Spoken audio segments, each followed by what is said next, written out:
So just a really warm welcome to everyone to this evening's speaker event with Esther Ghey and Emma Mills. So Esther is a campaigner for social media reform and is the founder of Peace and Mind UK, the service dedicated to improving mental health for young people and their families through the promotion of mindfulness in school and a programme called Flourishing Families. Esther has taken her campaign to the House of Commons and become an ambassador for the Mindfulness in Schools project and has won many awards, including very recently Cheshire Woman of the Year. Emma Mills is currently in her 6th year as head teacher at Birchwood Community High School and has dedicated her career to education since 2002. She serves as the Director of Education for One Community Trust, alongside her head teacher role, and leads One Community Trust's intention of becoming the first MiSP Beacon Multi-Academy Trust. Just to say, if you thought that was already happening, it's not yet. So they will be the first once we get to that point. Emma is also a director of Peace and Mind UK and is passionate about mindfulness and has worked closely with Esther to bring mindfulness training to all schools in Warrington. In addition to her work in education, Emma launched the Disconnect to Reconnect campaign last year to raise awareness about the dangers of social media and mobile phone use. So just a really warm welcome and thank you so much for giving us your time this evening to come and talk and share with the MiSP community about the work that's happening in Warrington and your work that's happening more widely that's supporting the well-being of young people. So a first question then. Brianna attended Birchwood Community High School and that was how you initially met. Mm-hmm. Since Brianna's death, you've been working together. Are you able to tell us a little bit more about that, how that began and what prompted that? Yeah, so sorry, Emma, shall I start? So from the very beginning, straight after losing Brianna, Emma has been a massive support to our family. And from that, like, it's making me feel emotional because like she was there with me all the way through the trial. She was there from the very beginning and she has been absolutely amazing to us all. And from then, like, developed, and she's like, I'm really, really proud to say that she's a very close friend of mine now, as are you, Faiy, as well.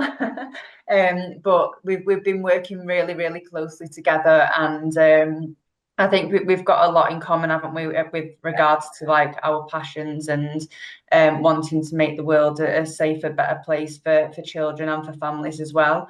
And both very passionate about making the online world safer and protecting children from online harms, and also mindfulness too. And I think that's. Do you want to go now, Emma? I think it started, didn't it, originally that we discussed, didn't we, before Brianna's funeral, that you wanted money to be donated to Mindfulness in Schools project in order to be able to bring mindfulness into more schools in the Warrington area. And then from that, Esther developed her campaign, and I think it grew bigger than we thought it would in the first instance. So we started off just kind of supporting each other, didn't we, in the beginning, and looking at how we could like work with Warrington schools and use my connections to the Warrington head teachers, and then it just snowballed. Yeah, and then like Esther said, I think we realised how much we had in common, and we both got really similar goals of what we want to achieve, and working together is, it's enabled us to be able to do more and more. So it's been great. Yeah. Sorry, just to add as well, I think for me, the issues that Brianna faced while she was at Birchwood High School, such as their anxiety and refusing to go to lessons, and eating disorder, and also like self-harming, like all of these were flagged by school, and also all of the issues that she had on a smartphone as well. Like I think there was over 120 incidents on the smartphone, like safeguarding incidents, and it's something that that's one of the main reasons why I wanted to start this. And I think that connection that we've got as well, because Emma like very much knew what was happening with Brianna, and also highlights that like these things are happening to not just Brianna, but lots of other young people as well. Yeah, thank you. Thanks both. I wonder if you could share a bit from each of your perspective about why mindfulness, and it might be a personal thing, it might be kind of just more general, around its benefits. Are you happy to share a bit more about why you chose mindfulness particularly? Yes, so in the early days after losing Brianna, I used mindfulness a lot. So I went for mindful walks with Alicia and Wes, and we really took our time, and it helped us to realise that actually, even though we were going through this horrific time, there's still beauty in the world, and just taking that time out of all of the trauma that we were experiencing, it really helped massively. And I'd practiced mindfulness for about 9 years at that point as well, and it had helped me throughout my life. So it helped me go back to university and focus on my studies. It helped me with the stress of studying, working, and having 2 young children. And for that reason, I wanted other people to experience it, but also I noticed some not very nice comments on, I think it was Mumsnet, and it was at the time when we had to raise money. We either had to choose raising money for charity or flowers for Brianna's funeral, and I remember thinking that the flowers would just die, and there was extra plastic, and I really wanted to donate to a charity, and I took a very long time thinking about who I wanted to donate to. And after seeing these horrible comments, I thought what the world needs is for people to be a little bit more mindful. We need more mindfulness in the world. We need people to be aware of what they're saying and the impact of what words are having on other people. And I ended up searching for mindfulness in schools because I thought, where can we get like people when they're actually going to listen? Like where can we like target people and make sure that everybody's in one room together and like actually like reach the whole of society? And I thought schools would be the place. So then I searched mindfulness in schools, and obviously the Mindfulness in Schools project came up. And so that's why mindfulness, I suppose, for me. Yeah, thanks, Esther. How about you, Emma? I didn't really have any experience of mindfulness before Esther, and Esther, Esther speaks so passionately about it, and really inspired me in terms of talking about her own experiences. And like Esther said, it's what young people are going through in recent years, and I think there's been such a perfect storm in terms of the way that children have missed out on key social and like developmental stages through COVID and lockdown. And we've seen a lot of children come back after COVID suffering with anxiety. But at the same time as that's happened, you've had a real increase in the sophistication of things like social media. You've got more children who've got smartphones now, and the sophistication in terms of the algorithms that are out there. You've got AI. So there's all these different things that are happening. And I could very much see the difference in children, year on year, and how the world's a different place for them. And, I'd been thinking already, the world's different, society's different, we should be doing something different. How are we equipping them for modern society and modern life? So the more that Esther spoke about mindfulness, and when she talked about the Mindfulness in Schools project, it just seemed this is what we've been looking for. And then obviously I did some training with yourselves, and mindfulness has helped me. My job can be a little bit stressful at times. Life in general is just a bit stressful, isn't it, for everyone? And I think seeing the impact that it had for myself, then even consolidated my belief that it can really, really make a difference for young people. And I think it's for young people, but also for the people that are delivering it, and their own practice in staff in schools. So it's just there was very clearly an issue, and and Esther kind of opened my eyes to what one of the solutions for that could be. Yeah, thank you. It's really quite, I mean, obviously, as a mindfulness practitioner and someone who works with MiSP, it's really heartening to hear how it's supported both of you in different ways and at difficult times. So thank you for sharing that. I'm kind of going to take us now to when you got to the point where you sort of launched the idea and the project to the head teachers in the Warrington area. And I know that the take up was amazing, actually. There was a huge amount of interest. Can you tell us a little bit more about kind of what happened there at that point? You came in to speak to the head teachers, didn't you, Esther? Yeah, so I attended a head teachers meeting and spoke about the campaign, and we received quite a big donation as well from towards mental health. So so that came from the head teachers meeting too, and I think that from there, how many head teachers were there? About 10? About 15 in that meeting, that first meeting. That was all the secondary head teachers, wasn't it? Yeah, so then from there, to be fair, with this, like Emma's done like most of the work with this as well, and recruiting head teachers and getting schools on board in Warrington. So I'll pass that one on to you. And the sun's starting to come round into my dining room now as well, so I'm struggling to see. Yeah, Esther spoke to all the secondary head teachers and explained her vision and explained why she felt that it was really important, and it really struck a chord. I don't think there's anybody that's working in schools that can't see that there is a crisis in terms of young people's mental health. And like Esther said, the Warrington heads had some money put aside for mental health, and it was a substantial amount of money, wasn't it? So they wanted to donate that towards this, and could see how important it was. And then in terms of the primary schools, they're split into 4 clusters across the town. So they have meetings within their clusters. So I went to each of them and spoke to all of the primary head teachers as well. From that, we had a sign-up form, and that's when the fun began of lots and lots of teachers' names from different schools, and organising that first round of training was probably the most difficult bit.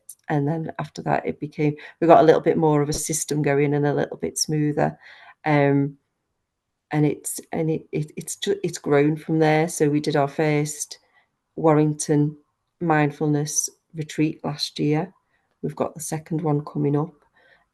We've had the mindfulness showcase. So it's a way of trying to create that community between all of the people in all of the different schools across Warrington, to make sure that people are sharing their experiences, sharing what they're doing in their own schools, and that we can just continue to develop what's happening in Warrington. Yeah, lovely. I wonder if I could go on to that, actually, because I mean, I think community and connection between people who are practicing, but also people who are taking this to children and young people as well, is really important.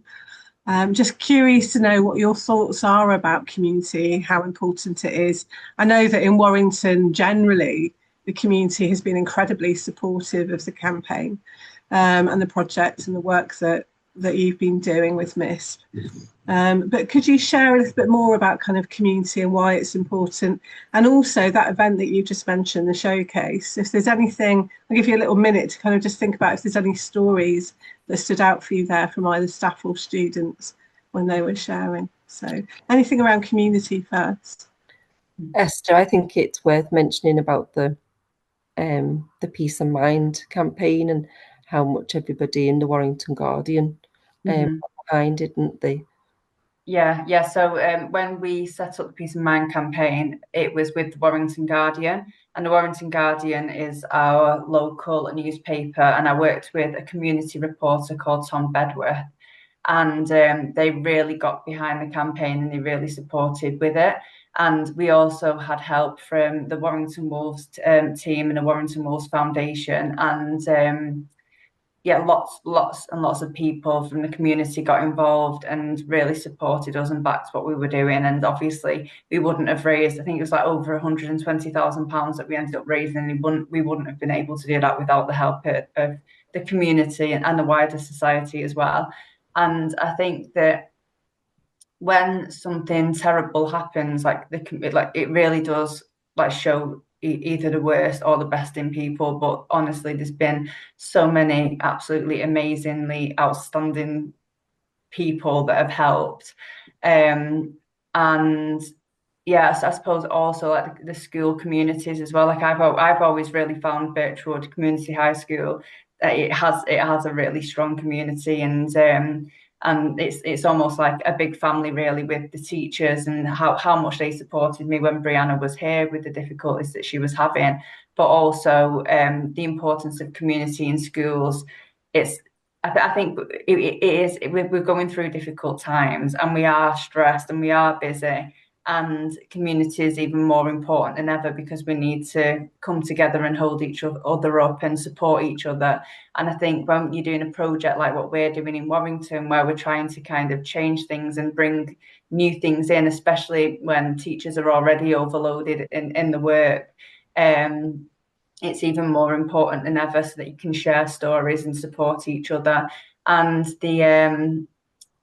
the day that we had at Birchwood High School recently, it was really great. So we had the head teacher and the teacher from Covert Primary School and their students, and we also had the teachers, Rebecca Humphreys and what's the, I can't remember, Kelly Ashcroft. Yeah, Kelly Ashcroft, who teach the Mindfulness in School project curriculum in Birchwood High School, and some students as well. And I think the nicest thing was hearing from the students and how it had benefited them. Yeah. And like how I spoke there and I was so nervous, but even the students were really brave, and like they did a much better job than I could have ever have done. So I feel like I should have had mindfulness in school to be able to help with public speaking. But yeah, I think that sense of community, and then obviously the parents that came along to watch the children speak, like that was amazing as well. And I think that for me, it's important that parents are backing this and are getting involved. So it's not just the work of one person or a group of people, but it's everybody. It's the whole community, not just schools, not just the students, and it's the parents as well. So yeah, I think it's extremely important. Yeah, thank you. I think like one of the big things that I think that Esther's done is I don't think there's many people in Warrington now that if you said mindfulness to, wouldn't have some understanding of what that is, and that wouldn't have been the case a couple of years ago. I think what Esther's really done is highlighted to everybody that what mindfulness actually is, and the benefits of it. And you do need that whole community to get involved. As we've talked about how we do things within schools quite a lot, at the beginning, but it's how the parents understand as well, because it's like anything. If things are going to be successful for young people, then parents need to have an understanding of it as well. But the amount of local businesses that have supported the campaign, when we do the Wear It Pink Day on Brianna's birthday each year, all the businesses across Warrington are sending pictures in of them all wearing pink.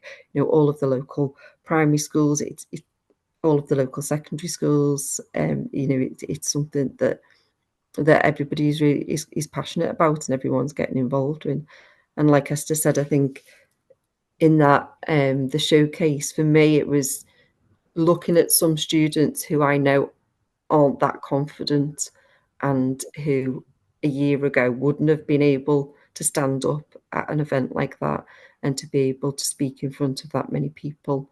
And it's because they feel so strongly about the benefits of mindfulness and what they've experienced, and they wanted to share that, but also the confidence that mindfulness has given them to be able to do that as well. So in terms of what stood out for me in that event. It was, you know, looking at those children and knowing them and knowing a little bit about their backgrounds and thinking, you know, it's such a, you know, it's made such a difference to them.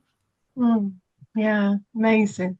I just want to share that I have had the pleasure and privilege actually of being able to go to Birchwood quite frequently through the last year, including delivering some in-person training to staff in the area at the school. And it's really struck me about community in the school, because the students are just so incredibly lovely. Their behaviour is exemplary. They're so respectful, their attitudes are great, and the staff are just a delight as well. So it's a vibe, isn't it? You can kind of feel the energy when you walk into a school. I really get that at Birchwood, that real sense of community. It's just lovely that, you know, you can see these changes that have been happening for the students that you would never have put as ones that might stand up and talk publicly. So fantastic. Just coming to you, Emma, just about we spoke a little bit about the fact that there was a process in terms of the training. So you're following the Pathways framework with the project. So initial training was doing a .begin course, or we have had some people who've done another 8-week course, and then they've done a train to teach course. What have you kind of like, how has it been for staff, and where are they up to, and how are the programs being received by the students, would you say, where it's already being taught? So in terms of, do you want the numbers of how many have done which courses? I'll make sure let me make sure I get my numbers right. It's it's been so successful. I think it's, you know, exceeded our expectations really. But in terms of, I've got the numbers written down and now I can't find them. Sorry. It's all right. So we've had so there's 70 schools now that are involved, either, you know, in the middle of training or have completed training, and there's over 100 members of staff, you know, across those 70 schools. Over 70 staff have completed the foundation training, or they're in the process of doing that. And then, so that's for .begin. And then we've also got 28 teachers who are trained in .b, and over 840 students that where we've had input back that who've received the training within school. But we do know that within some, there is more students than that, because within some schools we haven't had the full numbers back for them. So it's, you know, it's a really, really positive picture. Everybody has really enjoyed the training. I think it's what's given to the teachers, like I said before as well, their own mindfulness practice, but then to be able to take it forward and to be able to deliver it in school is something that's really powerful for them as well. And it's been used in a range of different ways really. So what we are trying to build towards is having it so that, you know, every child in every year group has access to mindfulness sessions, you know, throughout the journey in school. So we need more people trained to be able to do that. So that's like very much like a long-term vision. But what we're doing in the secondary school is having every single child, when they come to us in year 7 as part of their transition into school, that they complete the sessions in mindfulness. And then we also then have students that are identified, but it can be a range of different reasons as for mindfulness being beneficial for them, and then they take place throughout the year. We've also just raising, when I say raising awareness, I suppose it's raising understanding with the whole staff body and the whole pupil body, and with all of the parents, about what mindfulness actually is. because I think some people hear the word mindfulness and think, oh, it's like yoga. You know, they don't really have that deeper understanding. And it's the feedback that we get and that get from the students and from the parents. You know, we get emails in from parents saying, you know, this has transformed my child. This has helped, you know, so many different ways. And the same for the children. The younger children especially absolutely love it. We now have lunchtime sessions every Monday and Tuesday because the children have asked for it. So Kelly and Rebecca that Esther mentioned before, they are putting those sessions on every lunchtime, every Monday and Tuesday lunchtime, sorry. And then we're really excited because obviously we've now got another bulk of teachers who've just done their train to teach. So we'll be able to look at how we expand all of those things next year. But every single child in the school now has had some experience of mindfulness, and it's just how we keep working towards that those experiences become more meaningful and more consistent.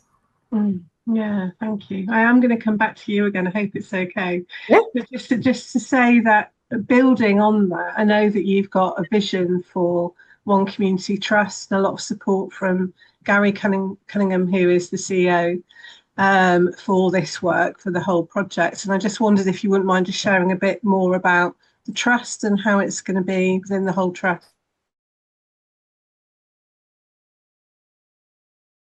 Of our local primary schools. So our aim is by Christmas, there will be a member of staff in every school who is trained to teach. And in the majority of schools at that point, we'll have 2 members of staff who are trained to teach. But certainly by the end of next year, there will be 2 members of staff who are trained to teach in every school. And then the different primaries so we've got 2 primaries, where Oakwood Avenue and Gorse Covert Primary School, who are already delivering sessions within school, but we want all of the primary schools to be delivering sessions by the end of next year.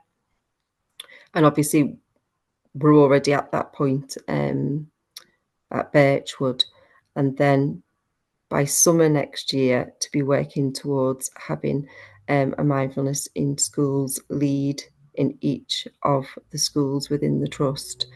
And then it's how we build that working party really between each of those leads, and trying, you know, different ways to bring mindfulness into the schools and sharing what's working and how we can develop that. And we really want to then, as a longer term goal, to have the lead teachers to be trained to be able to deliver to training within their schools to other teachers as well. And then how we are able to work with Esther, work with Peace and Mind UK, to bring sessions in for families and to include parents, especially at primary age. If they're doing something within school, we want the parents and the family to be involved in that too, so that it's things that they can experience out of school and not just in school. And working with the primaries is such an important part of it, because what we found is it is easier with the year 7 students than it is with the year 11 students, you know, the 15, 16, and introducing them into something new. They can be a little bit more resistant. But if they're doing it at primary school and it becomes something, you know, that's just part of what they do growing up, we want them to go to secondary school, you know, already with that practice there, so that they're able to use it to really benefit them, especially going through their teenage years. So we are really, really focused on getting it right at primary, but also, you know, like I say, working with Esther to look at how we incorporate the family aspect of it as well. Yeah, thank you. Is it all right if I use that as an opportunity to just ask you a bit more about that, Esther? I know that with Peace of Mind UK, you've been developing a programme called Flourishing Families, as Emma mentioned there. Are you happy to share a little bit more about what's involved with that and why you felt that that was important to support parents? Yes, of course. So it will be launching on the 25th of this month at Boscovert Primary School, the place that I mentioned before.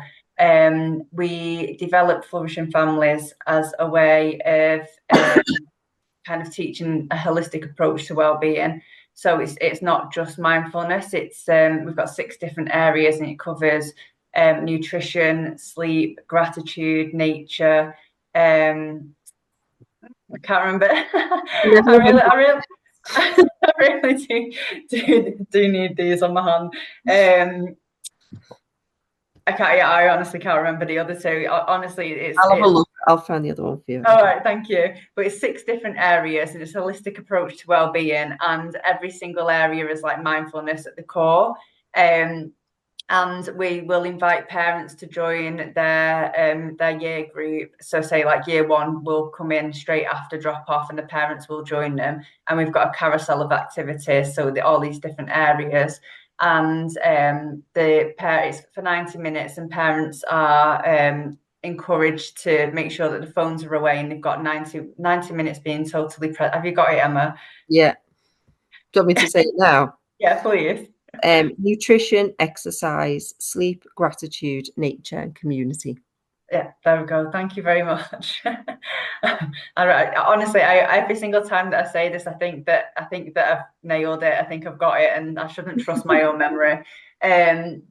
So the parents will join the children on this carousel of all of these activities. And in every single area, like you talked, to be really, really mindful with it. So like feel things, like look at things, like really take your time and explore every activity that you're doing. And I think that I'm hoping that it will be good to have the parents there as well, because they'll understand a little bit more about mindfulness, and it's not just about sitting cross-legged, like with your eyes closed. It's about more than that, and it can be active as well. And yeah, so I'm really, really passionate about this, and I'm really excited to get into schools as well. And I've got Becca who works for Peace of Mind. She's trained in pause-based, the MiSP program, and she'll be also incorporating some of the MiSP exercises in the presentation at the beginning too. So yeah, so I've also, the very first session, like my staff absolutely loved me, because I've invited Charlotte Nichols, the MP, along, and also the Warrington Guardians. There's not much pressure on them, but I'm sure that they'll manage it. I know that they'll do absolutely brilliantly. So yeah, really, really proud of Flourishing Families programme. Yeah, fantastic. I hope that goes well.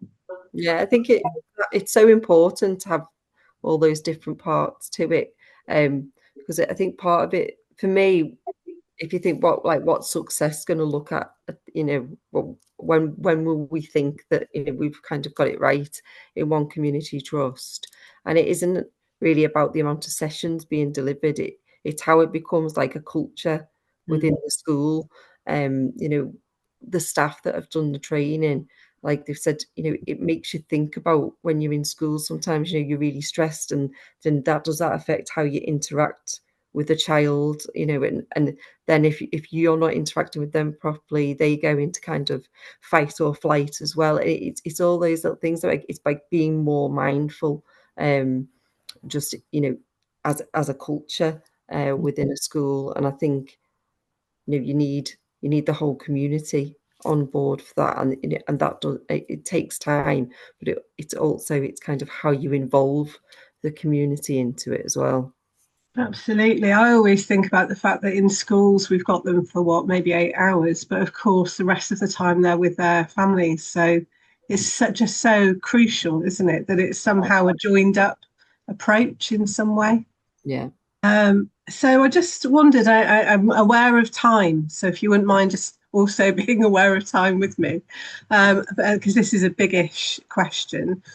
I know that both of you are advocates for having stronger measures around kind of online safety, smartphone use for children and young people. Yeah. I was wondering whether, Emma, you could share a little bit about what's happening in your school. And Esther, I'm really curious to know how you feel kind of the practice of mindfulness kind of works with that, with kind of awareness of smartphone use. Yeah. So I don't know who would like to go first. But... Well, I started the Disconnect to Reconnect campaign about 18 months ago, and the purpose of that was to kind of raise awareness with parents across the town about the dangers of social media, excessive screen use, children having unrestricted access on mobile phones, because I think within schools we see so much more than what parents see, and they don't know. And you know, everybody's got a phone, everyone gives the child a phone, like nobody thinks they're doing anything wrong, and why would they? So it was really highlighting it, but our main aim with that campaign was to get free parental control apps for every family in Warrington, and to get an online safety hub with information to help parents and to inform parents about the dangers of apps, of cyberbullying, of a range of different things. So we achieved that. That happened in October this year. The Warrington Online Safety Hub now exists. Any parent in Warrington can go on and get a free Custodio account, which is a parental control app that allows them to be able to restrict, review, filter, see everything that the child's doing online, and to be able to control it a little bit more. But we really, as a school, we've really pushed that with our parents to say, if you are going to give your child a phone, then you have to take some responsibility for that. The contract's not in their name, they're not paying the bill. That is your responsibility, and that has been quite a big piece of work with parents, and getting them to really understand it, understand what those dangers are. And we've also brought in yonder pouches. So phones have never been allowed, and we've never had a problem with phones at Birchwood, but we did know that children will go to the toilet and check the phone, or they'll sneak it out and see if they've had any messages, because they're human, and because they're children and they know it's there, so they are going to do it. So with the yonder pouches, they've all got a pouch. Every morning when they come in, it goes in. They come in, they are greeted by a member of staff. Good morning, how are you? Put your phone in your pouch. They lock it, they can't open it. And then on the way out of school, there's lots of lock boxes outside of the school, and kind of as you come out the school, and they just tap it on there and it opens, and they've got the phone. So they keep the pouch with the phone with them all day, so we're not taking it off them, and they've got it to and from school as well. And I thought, it would be good, but I didn't think it would be as good as it's been in terms of the impact that it's had. Children taking part in more enrichment clubs. When you go round school at break and lunch now, at first I was like, why is it so much louder? And it's because they're talking, and they're socialising and they're interacting with each other more. And it, in terms of attendance is higher, like academic outcomes are higher. It's been something that's been really positive, but really powerfully, it's something that the children are saying now. They're really glad that we've got, and they prefer school now than they did before. And they've said that they don't use their phones as much out of school. So last year, 80% of our safeguarding incidents were connected to social media and phones. This year, it's 20% of our safeguarding incidents. It's had a huge impact.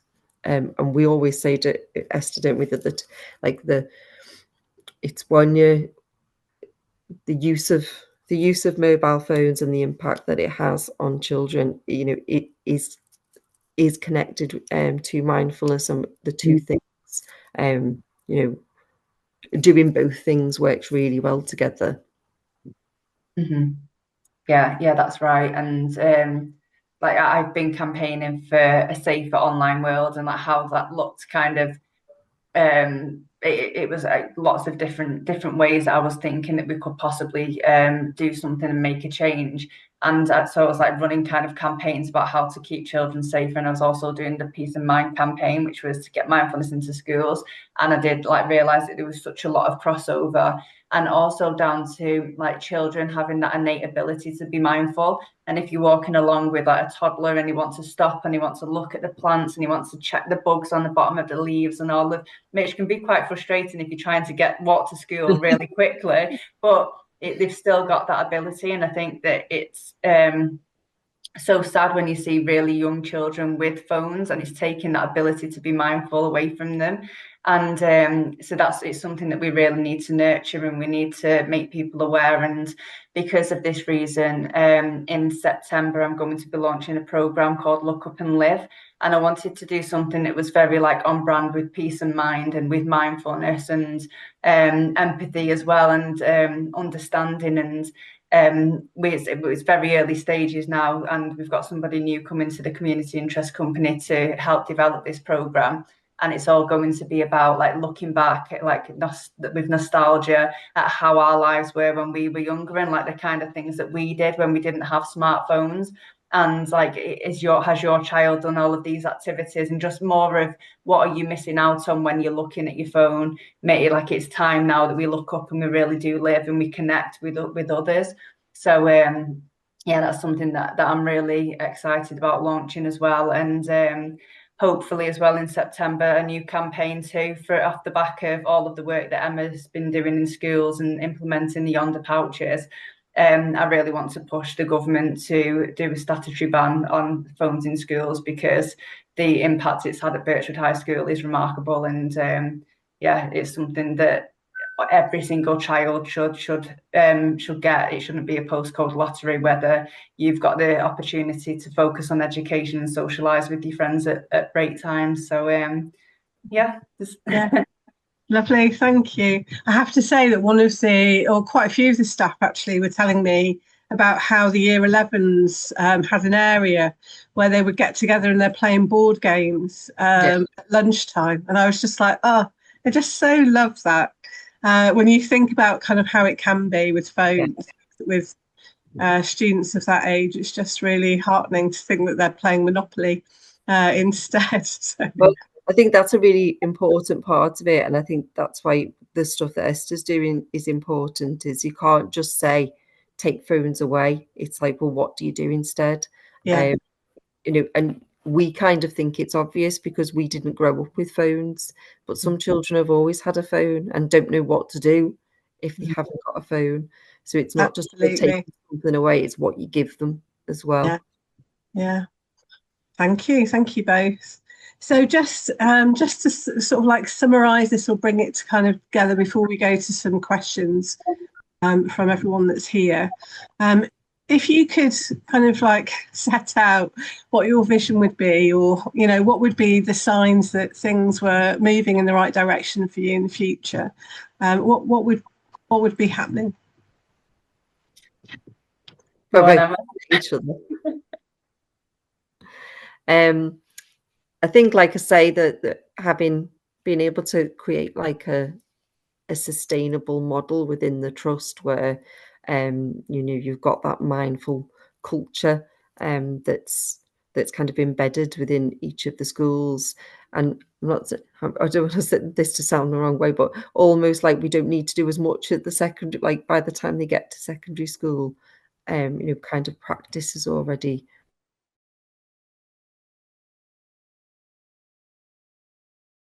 and not wanting or, you know, kind of needing the social media aspect of it, and being more like socially aware and socially developed. I think it is a huge thing for me. Mm-hmm.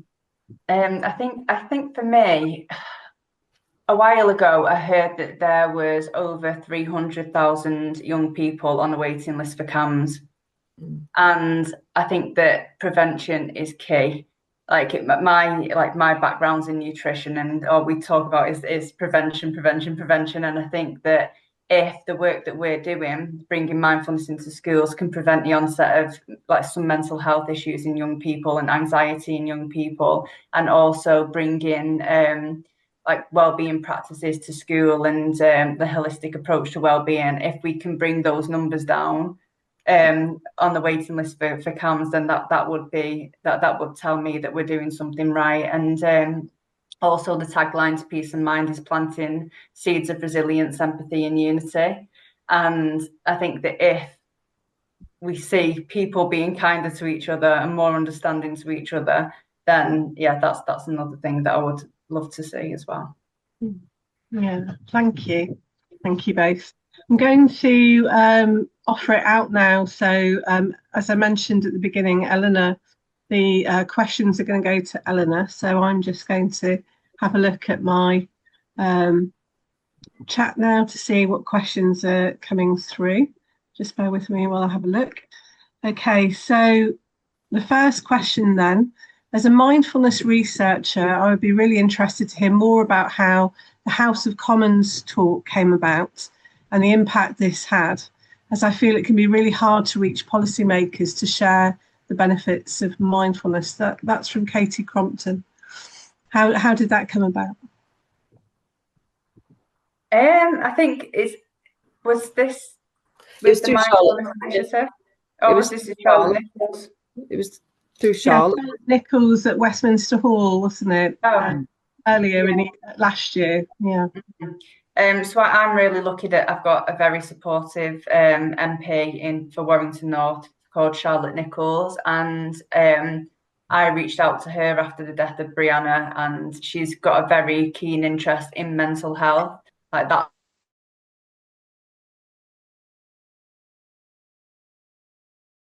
Ran with it, and she held the adjournment debate in Parliament as well.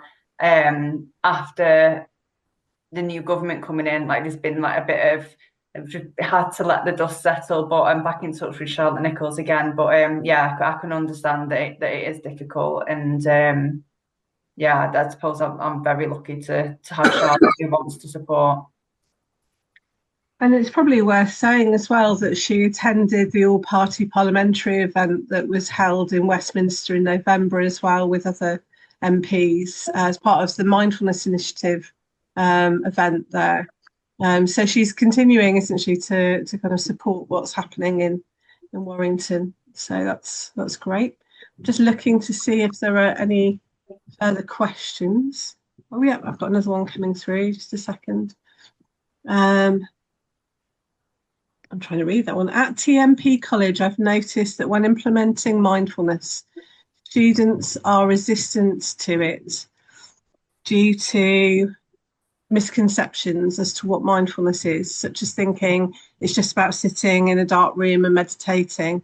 How do you think we can clear, sorry, just bear with me. Sorry. Misconceptions. We did lots of different things, didn't we, in terms of introducing mindfulness to the students, which started off with assemblies and basically saying, this is what people think mindfulness is, and it isn't. And then we did bigger group sessions where they just did short kind of mindfulness practices. I do think, like I said before, it is harder with older students. I think, did you say it was a college? I think it is harder with older students, and I think they really have to have an interest and and want to be involved. I think that you can expose children to it, but then you kind of can't force it upon them. But with the younger students, with them, there's just a little bit more open when they're younger, and exposing them to it and developing that understanding and practice with them when they're younger, I do think is beneficial. It's not to say that you can't do it with the older students, but I think it's finding, it's not just one way, it's doing lots of little things with them and giving them like little bits of tasters, and trying to kind of ignite that interest. One things that did work with our year 11s last year was having like a mindfulness club at lunchtimes, that they went along, and there was like different activities that they could do, and some of them, you know, they would like doing one thing but not necessarily another, but once they got interested, then it's that kind of hook into it, I think, with the older students a bit more. Yeah, absolutely. Just to say that I know that kind of one of the founders of Mindfulness in Schools project, Richard Burnett, who I think is here, he talks about the fact that you need to find what they're interested in and what they enjoy, and exploring how mindfulness can support that. And I think that sounds like, from what you've just said there, that sort of similar things, just looking for the hook that will be the thing that makes them go, oh, that's how it could work. And then that in itself just gets rid of some of those misconceptions. Anything you'd add to that, Esther? Just, I think with regards to the hook as well, it's like some athletes do practice mindfulness. So if it is like with boys that you're talking to, you can discuss like things like that as well. So it's kind of just making it more appealing for them. We've done a really good project. It's called Fortitude, and it's for the older boys. It's around boys' mental health, and we worked with Warrington Wolves, and it for some of the older boys that, you know, are struggling in some way, but they have speakers that come in from Warrington Wolves, and talk about their experiences. They talk about like kind of like different topics. It might be, you know, sleep or stress or grief, and then they do a mindfulness practice. You know, so sorry, they do the bit of a talk. Then they do a bit of sport. So they might go into the gym, or they might, you know, go outside and play some sport, and then they do a mindful practice at the end, and that has been hugely popular. And they would have been boys that if you'd have been like, come to a mindfulness class, you know, they wouldn't have. And it's just seeing how mindfulness works in, you know, in different ways, and it isn't just one thing. Yeah, in fact, it can be the playing sport or being at the gym or anything actually that you bring mindful awareness to. So I'm kind of all for that. A little bit of mindfulness in the back door as well is just this idea of turning anything into a mindfulness practice. Yeah, lovely. Thank you. I'm just going to see if there is another question. Okay, just bear with me. That was Charlie Robinson, by the way, who asked that last one. Sorry for not using your name to begin with. So this question, I think the phone pouches is such a brilliant idea. I'm sure every single head teacher would benefit from knowing about this. I wonder how Emma and Esther plan to spread the word about this model so that it can be implemented in more schools. That's also from Katie, who had the first question. Yeah, it's actually a good timing with the question we had. I have probably, I would say on average, about 5 schools a week come into school to watch the process of the morning. And we've got quite a lot of schools in the local area who are all signed up, who are bringing it in next year after coming in to see it. But we did a little video yesterday. What day was it, Esther? Was it Wednesday morning? Yeah, Tuesday morning. The local press came in and did a short video of the process and interviewed some of the children who were talking about like the benefits of it and how they prefer school now and how they're socialising more. So that went out yesterday, and I know this morning that it had like 1 million views on social media. So that's kind of like the start of trying to kind of get it out there a little bit more. But we want to very much tie it in with Esther's look up and live as well, don't we? Of, you know, this is some of the things that schools can be doing as well. Yeah. Lovely, thank you. Okay, I'm going to leave that there just because I think that kind of rounds it off quite nicely as well. But just thank you very much to everybody who's put in a question, and sorry if we didn't get to your question. But a massive thank you from Mindfulness in Schools project to both of you, Emma and Esther, for coming along and having this conversation this evening.